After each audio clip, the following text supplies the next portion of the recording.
Hi, I'm Trent Bosch. I want to show you a little bit about how I start roughing out my pieces when I'm working with roughing out bowls. I'm going to be using my 60 degree grind swept back bowl gouge. This is a 5/8 inch diameter bowl gouge, and I have it mounted in a 20-inch long handle. It gives me plenty of room for me to tuck this tool into my side and be able to use my body. I'm a right-handed person, so I prefer to turn right-handed, but I've taught myself to turn both left-handed and right-handed, and it really has helped me be able to be in the right position when I'm working on the lathe. So when I am roughing out these pieces, I could use the normal right-handed position, and I could kind of pull that tool towards me and sort of rough it out in that respect.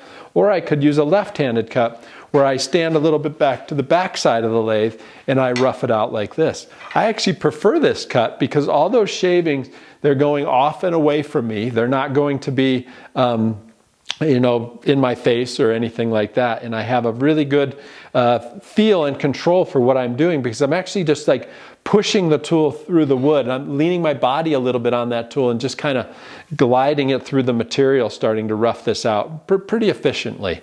So with that in mind, let's go ahead. I've actually brought my tool rest at a little bit of an angle behind my piece here so that I can just start right off and making the bowl shape that I really want to make.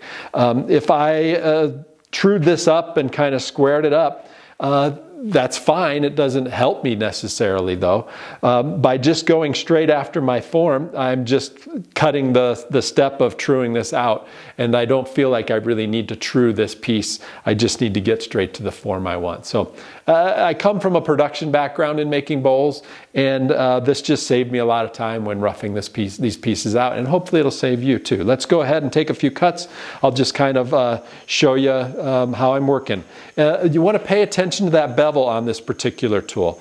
That bevel is what we kind of want to ride. We kind of want to bring that bevel right behind that cutting edge, and so it's just sort of gliding across the surface of the wood.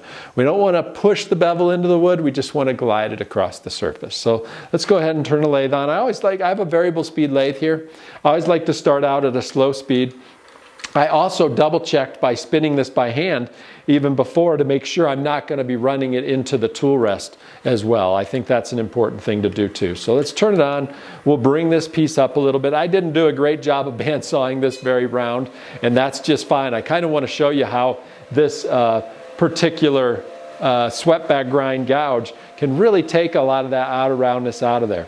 And if you're wondering about the RPM that I'm starting out at, it's probably somewhere in the 600-700 range, maybe even lower if it's a really big outer round piece.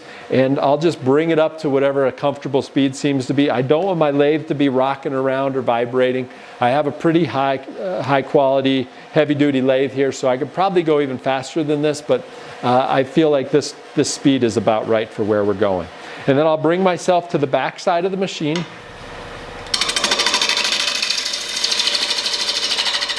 And then I'll just enter the tool in the wood slowly.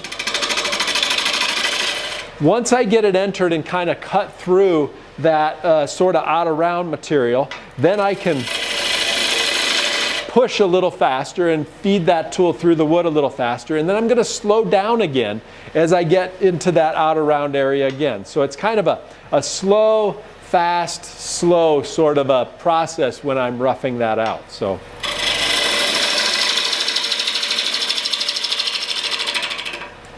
start out slow. Now I'm in there, I've got my bevel riding, everything's going good.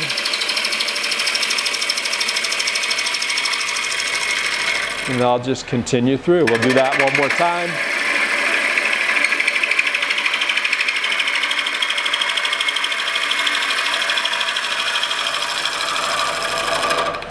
Very quickly, my tool rest is getting fairly far away from my piece. So what I want to do is bring that tool rest up a little bit closer and then continue my cuts. If you just kind of take a look, I'm not covered with shavings. There's not water all over me or bark or anything that might be flying off of this piece.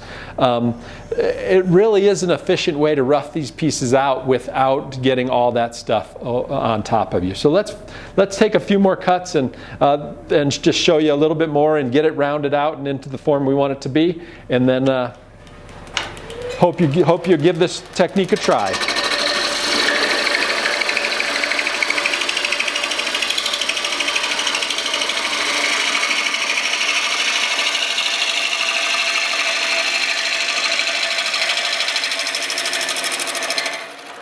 We can really use that long edge of this swept back grind gouge to cut through a lot of that out of round material there, and we can get that bevel riding on that smooth surface and really take some nice cuts that really allow us to rough this piece out relatively quickly. So a couple other things I want to mention is I'm not pushing that bevel into the wood. So there's no pressure going with that bevel into the material. I'm gliding that bevel across the piece in the shape that I want to create and turn this piece into. So that's something really important to mention. I find that when I'm teaching students, a lot of the time they have trouble with the vibration. So they'll be cutting along and their tools start to vibrate back and forth like that. It's really mostly because they're pushing that bevel into the wood too hard and not just gliding it across the surface. So try that out, and I think you'll find that this helps you out to quickly rough out these pieces and have a lot more fun on the lathe. So thanks for watching.